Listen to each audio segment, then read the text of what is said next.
성경에 있는 무슨 진리든지 그저 한번 가르쳐가지고 잘 깨닫고 은혜를 받으면 얼마나 좋겠습니까? 교회 안에 그런 참 특별한 하나님의 사랑을 받는 사람들이 있어요.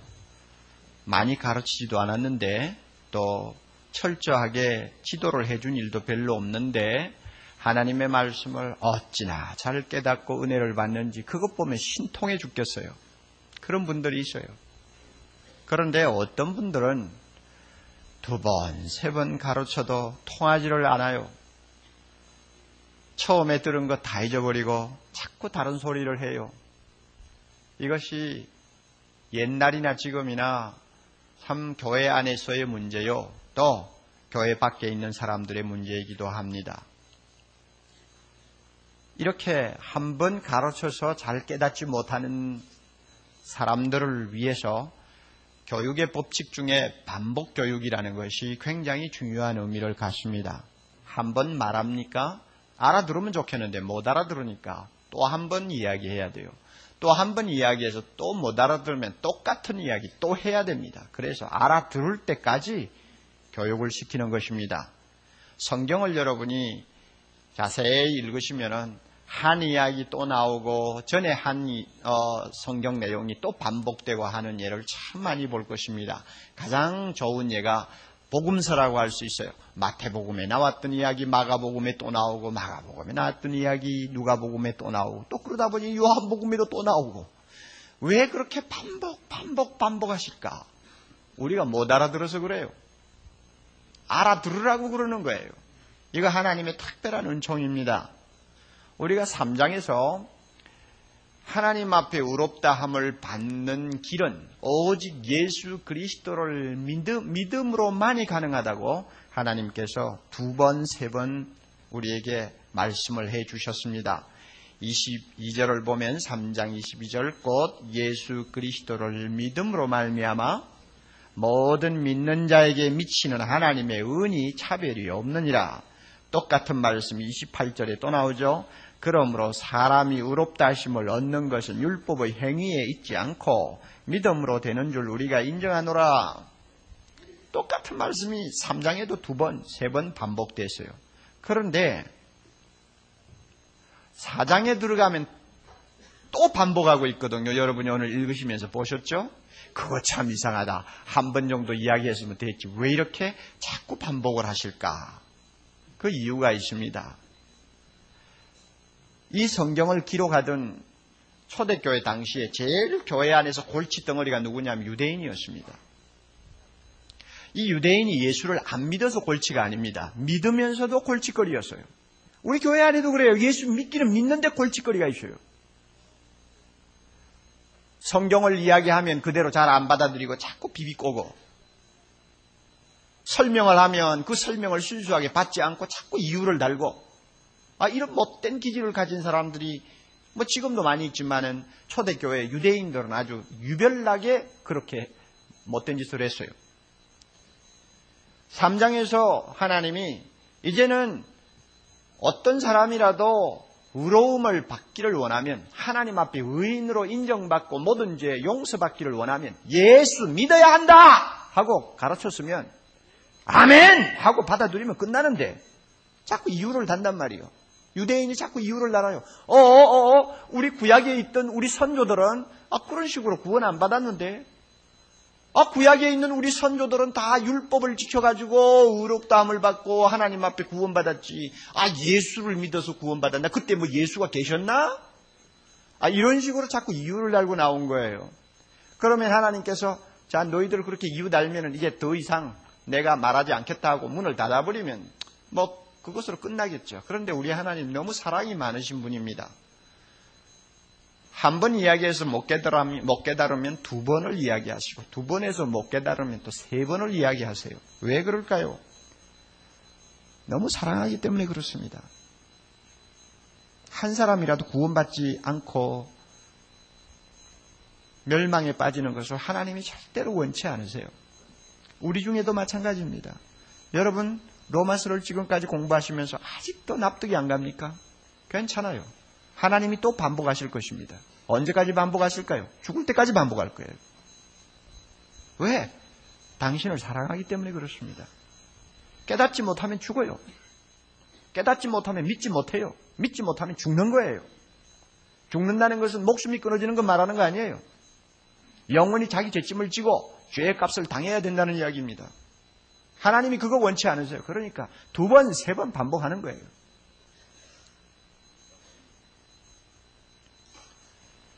사실 유대인이든 우리들이든 간에 이 이신칭의의 진리는 받아들이기 참 어렵습니다. 이신칭의, 믿음으로 의롭다함을 받는다 하는 내용을 한문으로 표현할 때 이신칭의라고 그럽니다.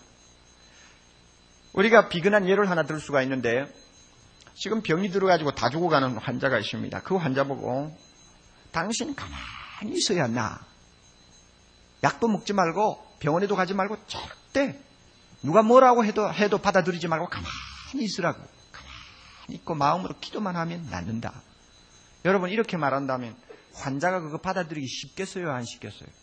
그 대신 요사이 새로 나온 신약이 있는데 이거 좀 먹어보라고, 이거 먹으면 차도가 있을 거라고 할 때 먹어보라고 하는 그 말을 받기가 쉬워요? 아니면 가만히 있으면서 기도만 하라고 하는 것이 쉬워요? 어느 쪽이 더 받아들이기 쉬울 것 같아요? 우리 생각에는 가만히 있는 쪽이 훨씬 쉽지요? 그거 하긴 아무것도 아니지. 그러나 환자의 입장에서는 그것만큼 받아들이기 어려운 일이 없습니다. 뭐를 먹어보라고 한다든지 병원을 가보라고 한다든지 수술을 받으라고 한다든지 그래야 받기가 쉽지, 가만히 있으라는데 죽으라는 소리냐 하는 의미나 같으니까 받아들이기가 어려워요. 하나님이 우리를 보고 차라리 너 이거 해라 저거 해라 이랬으면 오히려 받아들이기 쉬울지 몰라요. 그런데 너는 가만히 있어라. 믿기만 해. 손가락 하나 움직일 필요가 없어. 네 잘난 거 들고 나올 필요도 없고 가만히 있으라니까. 예수만 바라봐. 예수만 믿어. 이러니까 이걸 유대인도 받아들이기 어려웠고 오늘날 현대인도 받아들이기 어려운 거예요. 도대체 무슨 진리가 이런 것이 있어 하는 식으로 나오는 것입니다. 그래서 하나님이 유대인들의 이 어려운 문제를 다시 한번 풀어주기 위해서 4장의 내용을 기록한 것입니다. 유대인들은 구약의 모든 선조들이 믿음으로 의롭다함을 받은 것이 아니라고 생각하고 있습니다. 그런데 하나님은 4장을 통해서 아니야, 너희들이 틀렸어. 구약에 있는 모든 너의 선조들도 다 믿음으로 구원을 얻었다. 내가 예를 하나 들까? 얘가 참 좋은 거죠. 얘가 좋은 거죠. 너희들이 구약에서 제일 자랑하는 사람이 누구냐? 아브라함이지. 자, 아브라함의 예를 내가 들어주겠다.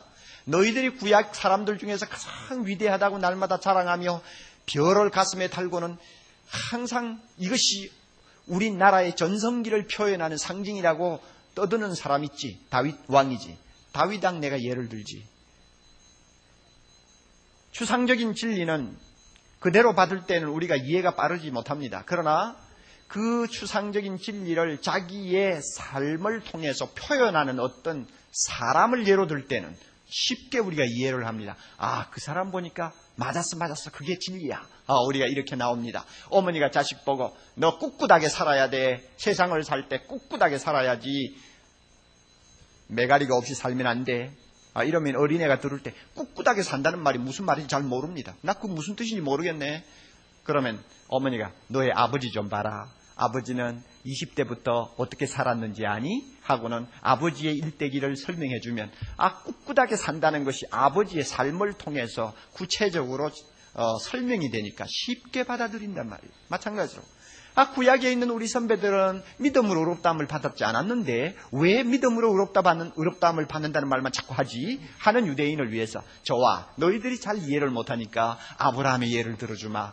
또 다윗의 예를 들어주마. 이렇게 해서 4장을 시작하는 것을 우리는 봅니다. 얼마나 자상하신 하나님인지, 얼마나 좋으신 하나님인지. 결국 우리가 아브라함과 다윗을 보면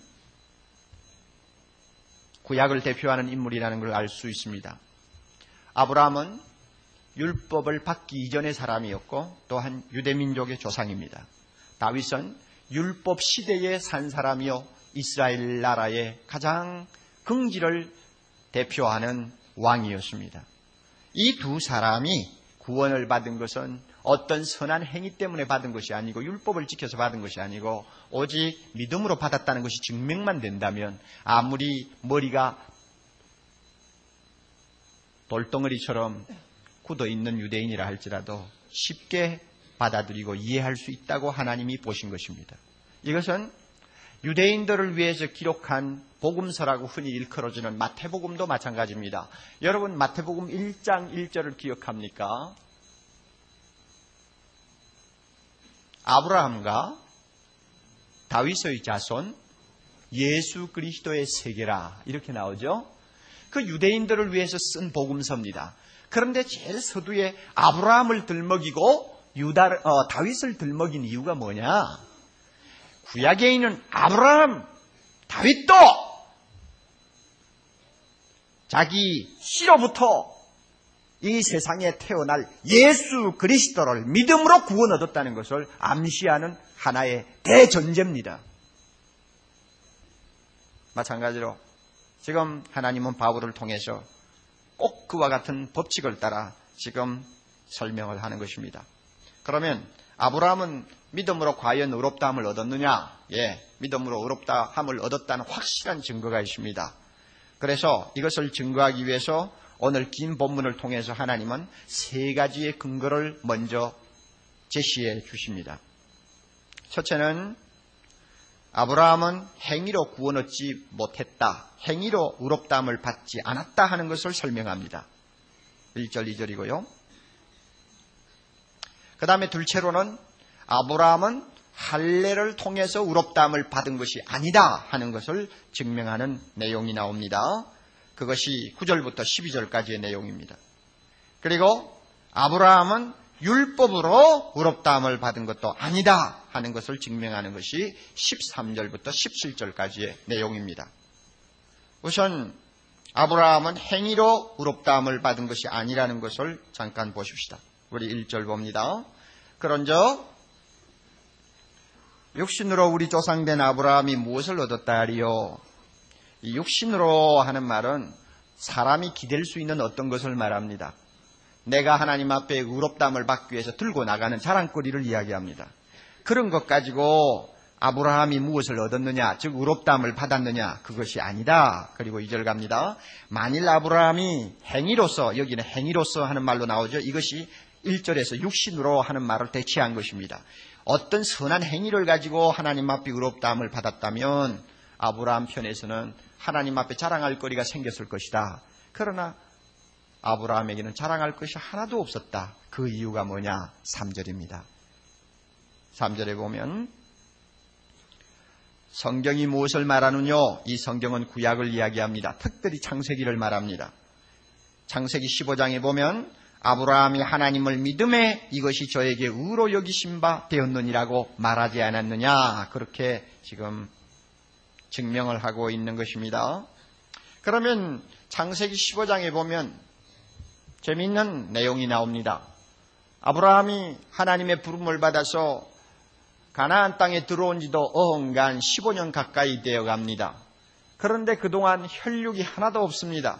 하나님께서는 아브라함을 보고 너는 모든 민족의 조상이 될 것이요 너로 인하여 만민이 복을 받을 것이며 너의 후손은 하늘의 별과 같고 땅의 티끌같이 많아지리라고 말씀을 했지만 10년이 지나도 혈육 하나 생기지 않으니까 참 암담하죠. 아브라함이 80이 가까워졌는데 암담한 생각을 가지고 어느 날 밤 앉아 있을 때에 하나님이 찾아오셨습니다. 천사를 보냈겠죠. 천사를 보내서 하나님이 아브라함을 밖으로 불러내었습니다. 밖에 나가보니 하늘에는 별이 총총 참 너무나 황홀하게 반짝이고 있었습니다. 하나님께서 아브라함 보고 너 하늘의 별을 셀 수 있겠니? 아니요. 너 하늘의 별 못 셀 거야. 앞으로 아브라함에게서 날 자손들도 저 하늘의 별처럼 많으리라. 누군가가 하늘의 별을 셀 수 있다면 내 자손도 셀 수 있을 것이야. 그러나 하늘의 별을 못 센다면 내 자손도 셀 수 없으리라. 너는 그 모든 자손들의 조상이 될 것이다 하고 말씀했습니다. 얼마나 허황됩니까 여러분. 나이가 80에 자식 하나도 없는데 하늘을 쳐다보고 저 별처럼 내 자손이 많으리라고 했으니 이거는 뭐요? 헛물 마시는 것이나 마찬가지지. 이게 무슨 믿을 거리나 됩니까? 그런데 아브라함이 어떻게 반응을 했습니까? 뭐라고 했어요? 아브라함이 하나님을 뭐 했어? 믿음에 그 말씀을 그대로 고지 들었단 말이요. 그리고는 믿었다 그랬습니다. 이 믿는다는 말을 다른 말로 바꾸면 아멘 아멘 했다는 말입니다. 아브라함이 하나님 말씀 듣고 아멘 아멘, 하늘의 별을 쳐다보고 아멘 아멘 했단 말이에요. 그건 미쳤지, 이거 제정신이 아니지. 그런데 참 희한한 일이에요. 도대체 믿을 수가 없는데 아브라함이 하나님의 말씀을 듣고 아멘 했단 말이에요. 내 시 중에서 이 세상에 메시아가 날 것이고 내 씨를 통해서 이 세상의 모든 사람들이 구원을 받을 것이다. 그러므로 믿음으로 구원을 받는 내 후손이 하늘의 별처럼 많아지겠다는 내용인데, 그걸 아브라함이 다 깨달았을까? 저는 모르겠어요. 다 깨달았는지. 아브라함이 과연 예수를 알았을까? 잘 모르겠어요. 과연 하나님이 보내실 메시아가 예수 그리스도라는 것을 아브라함이 알았을까? 왜? 창세기 보면 예수 그리스도라는 이름이 하나도 안 나와요. 아무래도 모호하게 알았을 것이 틀림이 없습니다. 모호함에도 불구하고 아브라함은 하나님이 그렇게 언약하시니까, 말씀하시니까 아멘 아멘 하고 받았단 말이에요. 받으니까 하나님이 그 믿음을 보시고 너는 의인이다 하고 선언을 하신 것입니다. 그 믿음을 아브라함이 의로 인정을 했습니다. 아브라함이 의로 인정했다는 말은 아브라함을 구원하셨다는 이야기입니다. 아브라함이 믿음으로 의롭다함을 받은 이 사건은 예수님이 탄생하기 전 2000여 년 전 이야기입니다. 그러니 예수 그리스도가 태어나려면 2000년 후 까마득합니다. 과연 그 예수를 믿었을까? 우리는 의심을 합니다. 과연 아브라함의 믿음이 예수 믿는 믿음이었을까? 하나님의 말씀을 믿기는 믿었지만 그 말씀 안에 예수 그리스도가 있다는 것을 그가 믿었을까? 그 예수 그리스도를 통해서 오직 그분을 믿음으로 의롭다함을 받는 진리를 우리가 분명히 알듯이 아브라함이 알았을까? 의심이 가죠? 그런데 예수님이 결정적인 대답을 하셨어요. 요한복음 8장 56절 보면 예수님께서 아주 시원하게 대답을 해버렸습니다. 요한복음 8장 56절, 너희 조상 아브라함은 나의 때 볼 것을 즐거워하다가 보고 기뻐하였느니라. 참 기막힌 말씀이요. 다시 한번 들어보세요. 유대인들이 예수를 안 믿으니까 예수님께서 유대인 보고 하는 이야기입니다. 너희 조상 아브라함은 나의 때 볼 것을 즐거워하고 보고 그 다음에 뭐 했다고요? 기뻐했다. 그러니까 아브라함이 2000년 전이지만 자기 씨를 통해서 인류의 구원자 예수 그리스도가 나실 것을 알았다는 말입니까? 몰랐다는 말입니까? 알았다는 말이에요. 알고만 있는 것으로 끝났나요? 아니요. 그 하나님이 보내신 메시아 구원자가 이 세상에 오실 것을 내다보고는 좋아가지고 벌쩍 뛰면서 기뻐했다 그랬습니다. 하나님의 아들 예수님이 증명을 하시는 것이니까 거짓말이 아니죠. 장차 오실 예수 그리스도를 바라보고 믿고 그 예수 그리스도가 오실 것을 약속하시는 하나님의 말씀을 믿음으로 붙들매 하나님이 그를 의인으로 인정하셨다는 말입니다. 그러니 아브라함도 믿음으로 의롭다함을 받았지 행위로 의롭다함을 받은 것 아니다 그것입니다.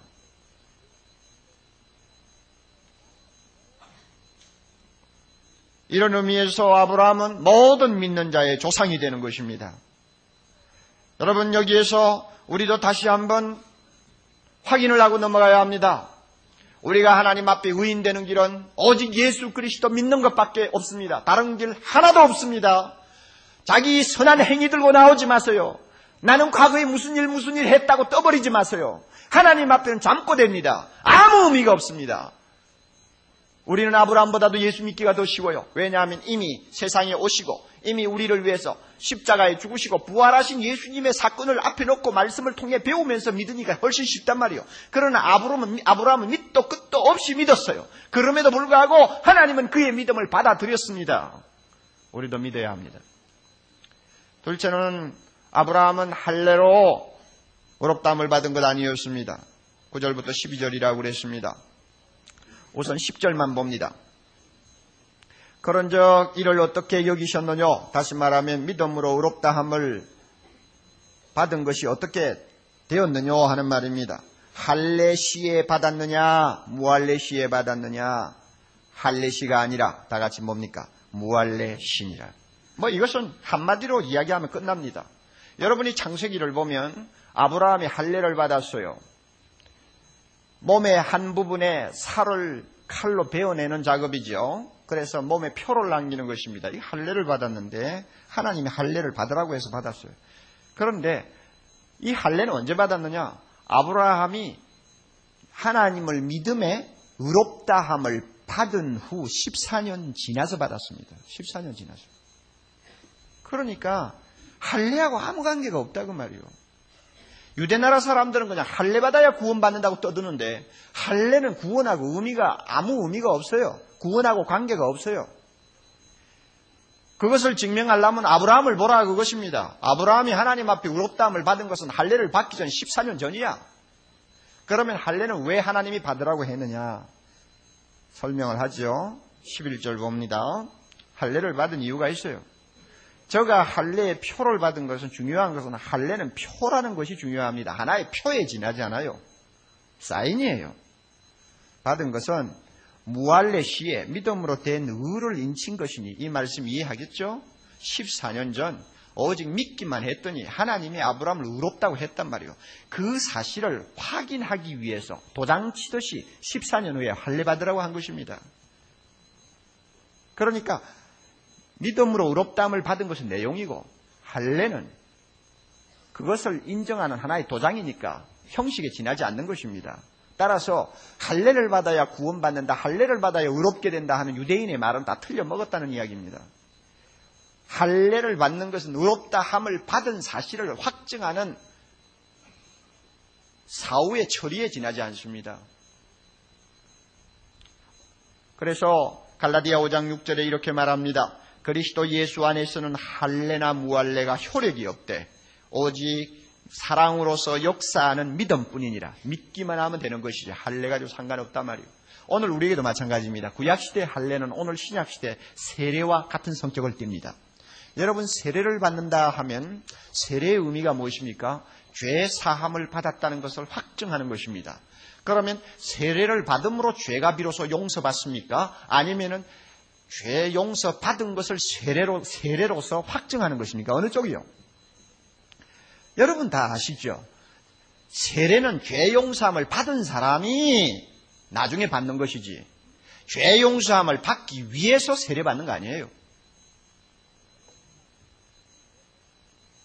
이것이 캐톨릭에서 가르치는 것과 우리가 가르치는 것과의 완전히 반대되는 이론입니다. 캐톨릭은 영세 받아야 죄 용서 받는다고 그럽니다. 그것은 성경적이 아니에요. 여러분이 죄 용서를 언제 받았나요? 언제 받았습니까? 언제 의롭다함을 받았습니까? 예수를 믿자마자 하나님으로부터 의롭다함을 받았지 그 시간에 내가 세례 받았나? 죄 용서함을 받았으니까 비로소 세례 받을 자격을 얻은 것 아닙니까? 그래서 세례를 받음으로 나는 하나님 앞에 죄 용서함을 받은 의인이구나. 하나님이 나의 믿음 보시고 의롭다고 하셨구나. 그거 인정하는 거요. 그런데 여러분이 만약에 자꾸 나는 세례 받았습니다 하고 떠들고 나오면 그거 곤란합니다. 세례는 자랑거리가 아니에요.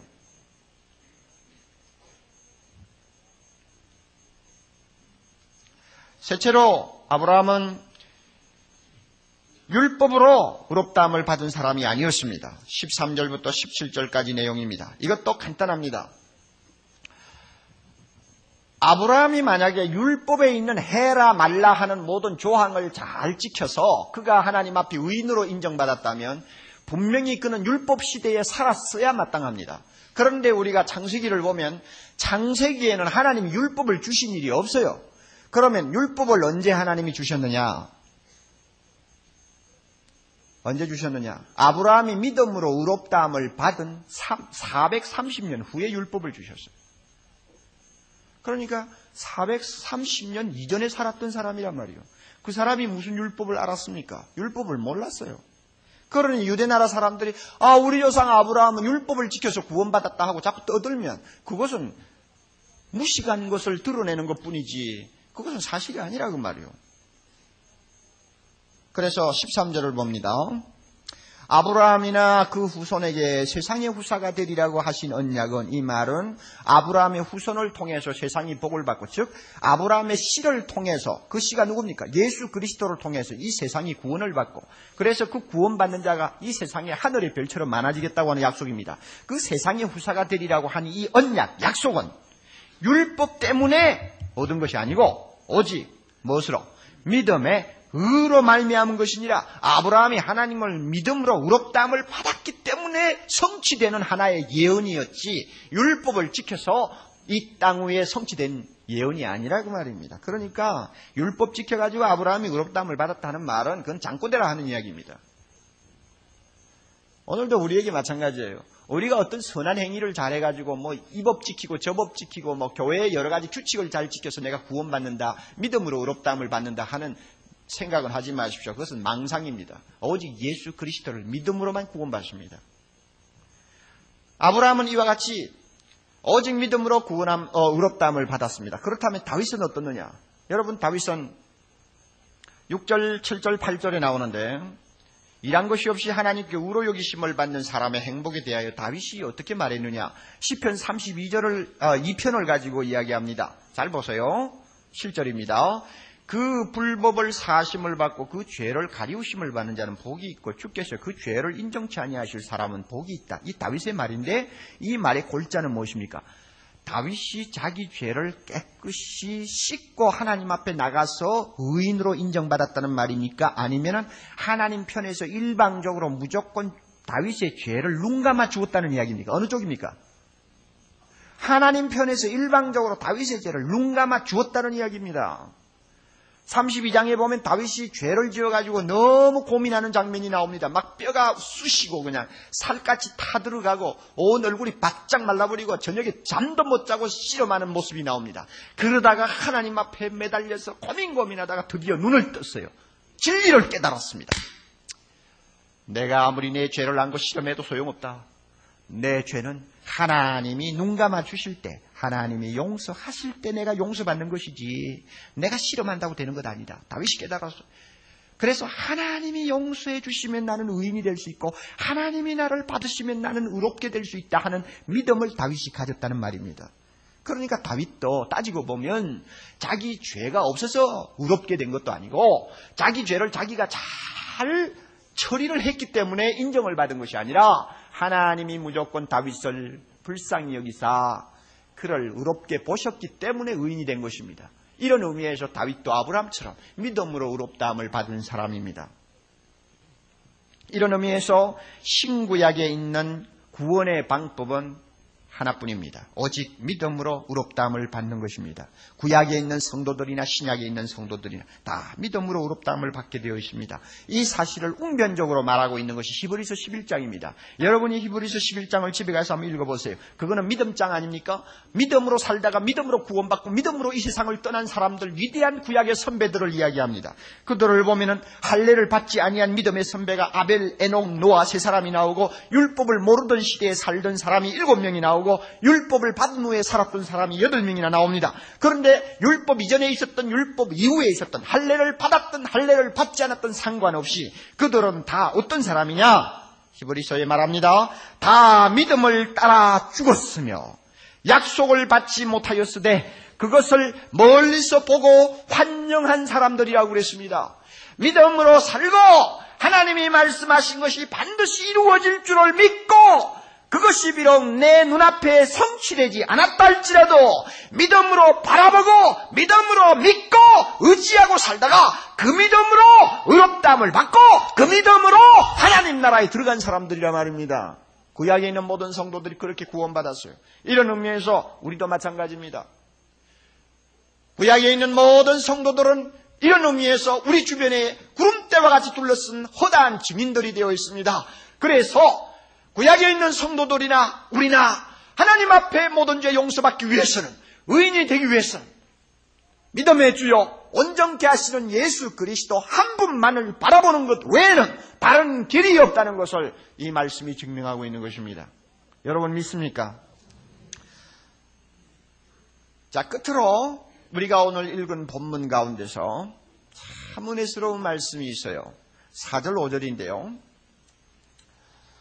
일하는 자에게는 그 싹을 은혜로 여기지 아니하고 빚으로 여기거니와 하는 말씀 나오죠.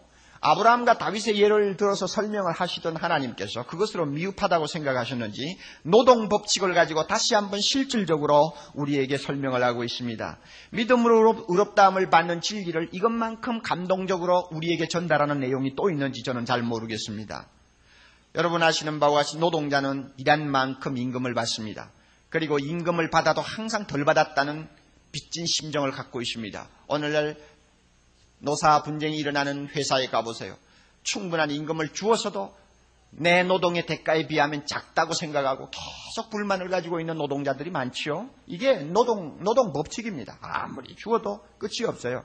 그러니까 일하고 임금을 받는 사람은 그것을 은혜로 생각하지 않습니다. 당연한 대가로 생각하기 때문에 감사도 없고요. 그것을 뭐 특별히 고맙다고 인사할 필요가 없어요. 그 말입니다. 그러면 일을 전혀 하지 않았는데 갑자기 일당을 툭툭하게 손에 쥐어주면 그것은 은혜입니다. 자격이 없는 사람이 받게 되는 것이니까 얼떨떨한 심정으로 받는 은혜라 말입니다. 그러면 우리가 하나님 앞에 의롭다함을 받는 것은 어느 쪽이냐? 일을 해서 당당하게 싹을 받는 것과 같은 것이냐, 아니면은 일은 하나도 안 했는데 일당을 받는 것과 같은 것이냐, 어느 쪽이냐 그 말입니다. 어느 쪽과 같습니까? 일을 하나도 안 했는데 하나님이 일당 주시는 것과 같다 그 말입니다. 그래서 5절 보세요. 일을 아니할지라도 이 말은 어떤 선한 행위를 한 것도 없는데, 즉 행동이 선하지도 못한데 하는 말입니다. 그리고 경건치 아니한데도 하는 말은 성품이 깨끗하지 못하다 그 말이요. 본성이 더럽다 말입니다. 그럼에도 불구하고 의롭다 하시는 하나님을 믿는 자에게는 다 같이 그 다음에 그 믿음을 의로 여기시나니. 이 의로 여긴다는 말, 이 말이 얼마나 중요한 말인지 압니까? 구자에다가 돈을 넣는다는 말입니다. 내 통장 구자에 돈을 갖다 넣어요. 그러면 예수 믿기만 하면 하나님께서 내 구자에는 예수님의 의를 갖다 넣고 그 다음에 예수님의 구자에는 나의 죄를 갖다 넣는 것입니다. 그래서 나는 가만히 있는데 그냥 의인이 돼버린 거예요. 이 여기다는 말이 사장에 얼마나 중요한 역할을 하는지 집에 가서 한번 찾아보세요. 몇 번 나오나. 여긴다, 여긴다. 하나님이 아예 그냥 그대로 인정해버린다는 이야기입니다. 나를 죄인임에도 불구하고 일도 안 했는데요. 일한 사람으로 인정해버려. 깨끗하지도 않는데 깨끗한 사람으로 인정해버려. 의의가 없는데 의인으로 인정해버려. 왜? 예수 그리스도가 십자가에 죽으신 것을 하나님께서 보시고는 그 피의 공로로 나를 무조건 의롭다고 인정해버리는 게 여기답니다. 사장 안에 모호한 것까지 보태면 11번이 나옵니다. 얼마나 중요한 말인지 모릅니다.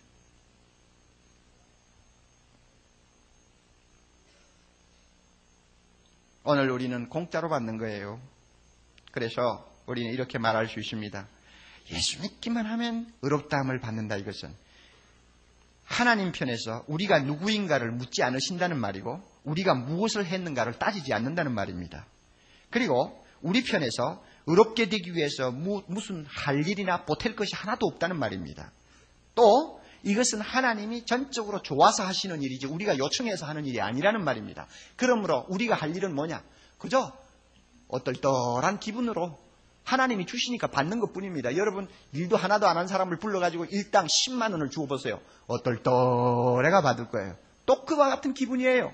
여러분 바라바라고 하는 영화를 보신 일 있어요? 그 바라바가 예수님하고 나란히 서서 자 군중들이 누구를 요구하느냐고 빌라도가 묻지요. 이럴 때 군중들이 예수 말고 누구를 달라고 그럽니까? 바라바를 달라고 그랬다. 바라바는 살인자요. 밀란을 일으킨 사람입니다. 그는 분명히 죽을 사람이에요. 자기도 죽을 각오를 하고 있는데 갑자기 그냥 빌라도가 너 무죄 선고야. 나가. 이러니까 안소니 퀸이 그때 그 주역이죠. 그 사람 그 아주 독특한 저 표정 있지 않습니까? 그렇죠? 아주 그 시골 남자 같은 그 아주 독특한 그 순박한 그 표정이 있어요. 죽을 줄 알았는데 갑자기 예수는 십자가의 사형의 그 사형 선고를 받고 자기는 풀려가지고 나오니까 이 양반이 똘똘해가지고 두덜두덜하면서 벙벙벙벙 하고 나오는 모습 여러분 기억납니까? 저는 하도 그 인상이 재미있어서 지금도 기억하고 있어요. 얼떨떨해가지고 나오는 거예요, 한마디로. 전혀 자격이 없는데 용서를 받고 나오니 얼떨떨할 수밖에 없죠. 오늘날 우리가 예수 믿고 구원받는 것, 예수 믿고 의롭다함을 받는 것은 뭐냐? 바로 이것입니다. 얼떨떨하게 받는 거예요, 얼떨떨하게. 그러니까 자연히 이와 같은 은혜를 받으면 누구나 다 참 놀라운 은혜를 체험을 안 할 수가 없습니다. 여러분, 멜린 캐로더스라고 하는 목사님이 쓴 책이 있어요. 70년대에 한참 베스트셀러로 팔렸던 책입니다. 감옥 생활에서 찬송 생활로 하는 책인데, 거기 보면 그 사람이 참 과거가 나빠요. 감옥에 살다가 가출옥 허가를 받아가지고 얼마간 밖에서 지냈습니다. 그러다가 그 기간을 좀 더 연장받기 위해서 담당 검사를 찾아갔습니다. 검사에게 찾아가서 기간을 좀 연장해달라고 그랬더니 검사가 눈이 둥그레가 하는 말이, 자넨 아직도 자네에게 무슨 명령이 떨어졌는지 모르고 있냐? 이랬습니다. 아니, 난 모르고 있는데요. 무슨 명령이에요? 이놈아, 트루만 대통령의 사인이 있는 특별 사면이 너에게 떨어졌어. 그것도 몰라? 그랬어요. 특별 사면이라고요? 그래, 이제는 자네의 기록은 깨끗해져서 전과 기록이 하나도 남지 않게 되었어. 안심하고 나가서 행복하게 살게. 그랬단 말이에요. 아니, 나와 같은 전과자, 나와 같이 포악한 공수대원이고 도박꾼이고 암시장 그랬군을 대통령이 특별 사면했다고요? 어떻게 사면받았어요? 그랬더니 내가 전투에 참가했을 때 훌륭한 공적을 인정받은 것 때문이야. 그러니까 이제 나가도 돼. 여러분, 이 사람 얼떨떨하겠어, 안 하겠어? 얼떨떨하죠. 얼떨떨하겠지. 하나님이 날 보고 너는 의인이야. 아니요, 어떡해요? 너 전투 공적 때문이야. 하나님이 그렇게 하시겠어? 뭐라고 대답할까요? 예수 그리스도 때문이야. 그럼 얼떨떨하죠. 얼떨떨하죠. 그러니까 무조건 받는 거예요. 깨닫든지 못 깨닫든지 상관없어. 그저 주시니까 받는 거예요. 받아요. 만약에 이럴 때 여러분이, 아이고, 나 같은 것이 어떻게 이걸 받습니까? 뭔가 좀 받을 만큼 떳떳해야 이것도 받죠. 하나님 잠깐 좀 기다리십시오. 나 좀 떳떳해져야 받지. 부끄러워서 손을 못 내밀겠습니다. 그러면 굉장히 신사 같고 어떤 면에 체면이 있는 것 같죠. 하나님이 그 체면 참 싫어합니다. 따라하세요. 하나님은 체면 차리는 사람 싫어한다. 싫어해요. 멍청하게 그냥 받는 거예요. 무조건 받는 거야. 받아야 돼.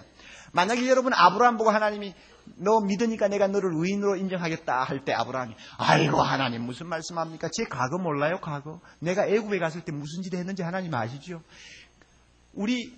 내 아내 이 사라가 얼마나 이쁩니까? 미인이란 말이에요. 사왕의 소문이 나 있는데, 이 여자 데리고 애굽에 내려갔을 때 내가 얼마나 비열하게 행동했는지 하나님 몰라요?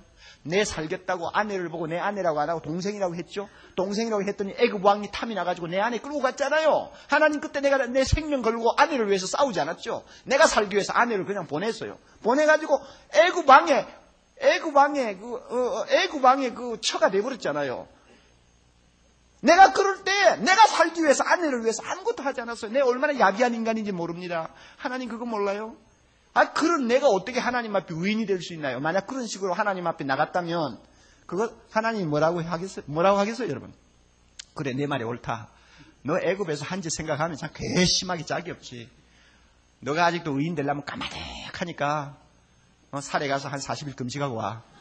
만약에 하나님이 그런 식으로 이야기했다면 아브라함은 평생 의인 되기는 틀려먹었어요. 그런데 하나님이 아브라함 보고 너 그렇게 나를 믿으니 좋다. 이제 너는 의인이다 할 때 그냥 덤덤하게 아멘 했지. 하나님 내 과거에 애굽이 어쩌고 저쩌고 그런 소리 안 했다 그 말이에요. 우리도 마찬가지죠. 하나님이 예수 믿으면 무조건 의롭다고 하니까 아멘하고 받아야지. 과거에 하나님 나 도둑질한 거 모릅니까? 나 양심 속인 거 모릅니까? 떠들고 나오면 골치 아파요, 골치 아파. 하나님 그거 안 믿어요. 믿습니까? 안 믿습니까? 여러분 믿어요, 안 믿어요? 믿어요, 안 믿어요? 에이. 자, 끝으로. 자, 이제 여기 중요한 말 한마디만 언급하고 넘어가겠어요. 6절에 보면 행복이라는 말이 나오죠. 하나님께 의로 여기심을 받는 사람의 행복에 대해서 하고 나옵니다. 이 행복이라는 말이 참 좋습니다. 여러분이 행복이 무엇입니까? 의롭다함을 받은 자에게 따라오는 축복인데요. 이것은 물론 구원 얻는다는 것을 말하는 것도 있지만, 그러나 행복이라는 것은 우리가 실제로 느낄 수 있는 무엇입니다. 지금 당장 우리 안에서 일어나는 어떤 사건이라고 말할 수가 있어요. 믿음으로 의롭다함을 받을 때는 어떨떨하게 받았지만 그거 받고 믿고 그냥 내가 의인된 것을 확신하면요, 그 다음부터는 무언가 내 안에서 일어납니다. 이게 행복이요. 행복은 느끼는 것입니다. 헤로도스, 아까 이야기한 그 사람 이야기 한 번 더 하죠. 그가 할아버지를 따라서 억지로 예배에 참석했다가 예수를 믿게 됐습니다.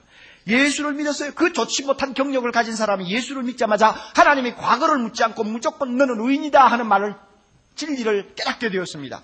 얼마나 기쁘고 감격스러웠는지 암시장에서 불법적으로 거래한 막대한 헌금이 든 가방을 집에서 찾아왔습니다. 그 안에는 아직도 현금으로 바꾸지 아니한 수표가 가득 들어있었어요. 엄청난 거금입니다. 그놈을 메고는 어디를 갔는지 압니까? 화장실로 갔어요. 화장실로 가가지고는 그 당시에 50년대 화장실이니까 수세식이 안 돼 있는 데가 많지요. 화장실에 가가지고는 그 안에 있는 수표를 전부 다 시궁창에다 집어 던진 거예요. 왜? 이 더러운 돈을 가지고 내가 이제 살 수 있나? 하나님 앞에 의롭게 됨을 받은 이 축복을 갖고 내가 구원받았는데 이 돈 때문에 내가 앞으로 내가 이렇게 더러운 생활을 할 수 없어 하고는 집어넣은 거예요. 집어넣으면서 그가 한 말이 있어요. 돈뭉치가 화장실 속으로 쏟아질 때마다 내 가슴 속에는 기쁨이 홍수처럼 밀물처럼 솟구치는 것을 느꼈다 했습니다. 돌았죠. 분명히 돌았죠.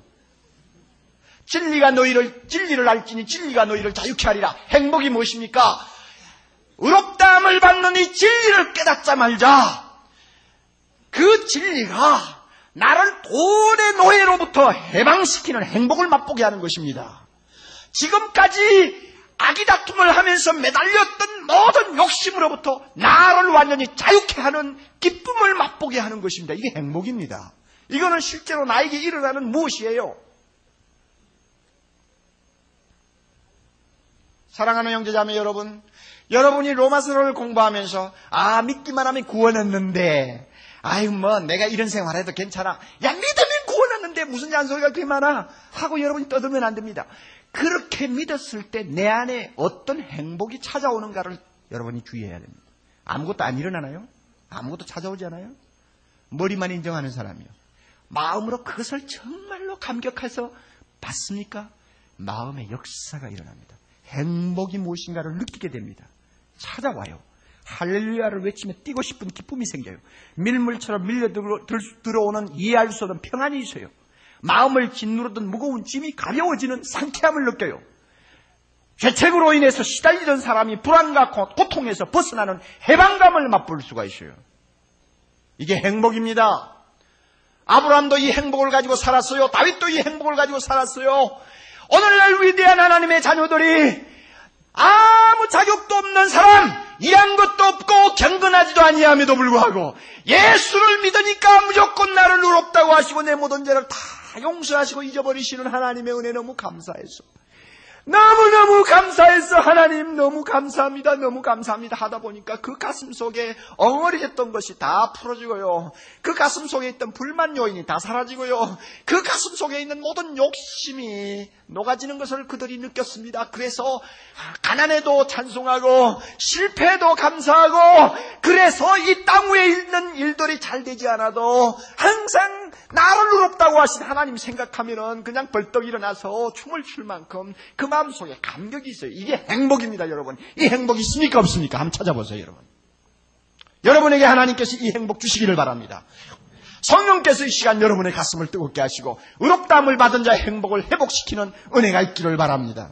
찬송가 495장을 여러분이 보시면, 저는 이 찬송을 외우면서 잘 부릅니다. 왜 그런가 하면은 죄 용서함을 받은 사람의 행복을 노래한 찬송입니다. 일한 것도 없고 경건하지도 아니한데 예수 믿으니까 무조건 나를 의롭다 하시고 내 모든 죄를 다 사유해 주셨어. 이제는 오늘 내가 죽어도 예수의 의를 가지고 하나님 앞에 나갈 수 있게 되었습니다. 세상이 오늘 종말이 온다고 해도 내가 믿던 돈, 내가 믿던 재산, 내가 믿던 모든 명예 다 없어지지만은 아무 가치가 없는 휴지 조각이 되겠지만은 예수 믿음으로 하나님으로부터 받은 이 의로운 선물, 이거는 하나님 앞에 내가 나갈 때에 자랑하며 나갈 수 있는 축복이 됩니다. 이와 같은 아름다운 축복을 노래한 찬송이에요. 얼마나 멋진 찬송인지 모릅니다. 여러분, 이 찬송 부르면서 나는 과연 이와 같은 행복을 가진 사람이냐 스스로 물어보세요. 스스로 물어보세요. 꼭 같은 예수를 믿는데 왜 어떤 사람은 이와 같은 행복을 맛보고 사는데 나는 이런 행복이 없는가? 왜 이런 감격이 없는가? 자신을 한번 반성해 보세요. 여러분, 초막이나 궁궐이나 어느 곳에 살아도 예수 그리스도 모시고 살면 하늘나라로 바뀌는 것을 체험합니까? 여러분, 아무리 내 중한짐이 무거워도 예수 때문에 이 짐이 벗겨졌기 때문에 슬픔 많은 이 세상도 천국으로 화하는 것을 여러분이 볼 수 있습니까? 이와 같은 행복을 여러분이 소유하시고 이 세상을 살기를 바랍니다. 다 같이 부릅니다. 성경에 있는 무슨 진리든지 그저 한번 가르쳐가지고 잘 깨닫고 은혜를 받으면 얼마나 좋겠습니까? 교회 안에 그런 참 특별한 하나님의 사랑을 받는 사람들이 있어요. 많이 가르치지도 않았는데 또 철저하게 지도를 해준 일도 별로 없는데 하나님의 말씀을 어찌나 잘 깨닫고 은혜를 받는지 그것 보면 신통해 죽겠어요. 그런 분들이 있어요. 그런데 어떤 분들은 2번, 3번 가르쳐도 통하지를 않아요. 처음에 들은 거 다 잊어버리고 자꾸 다른 소리를 해요. 이것이 옛날이나 지금이나 참 교회 안에서의 문제요. 또 교회 밖에 있는 사람들의 문제이기도 합니다. 이렇게 한번 가르쳐서 잘 깨닫지 못하는 사람들을 위해서 교육의 법칙 중에 반복 교육이라는 것이 굉장히 중요한 의미를 갖습니다. 한번 말합니까? 알아들으면 좋겠는데 못 알아들으니까 또 한 번 이야기해야 돼요. 또 한 번 이야기해서 또 못 알아들으면 똑같은 이야기 또 해야 됩니다. 그래서 알아들을 때까지 교육을 시키는 것입니다. 성경을 여러분이 자세히 읽으시면은 한 이야기 또 나오고 전에 한 성경 내용이 또 반복되고 하는 예를 참 많이 볼 것입니다. 가장 좋은 예가 복음서라고 할 수 있어요. 마태복음에 나왔던 이야기 마가복음에 또 나오고 마가복음에 나왔던 이야기 누가복음에 또 나오고 또 그러다 보니 요한복음에도 또 나오고 왜 그렇게 반복하실까? 우리가 못 알아들어서 그래요. 알아들으라고 그러는 거예요. 이거 하나님의 특별한 은총입니다.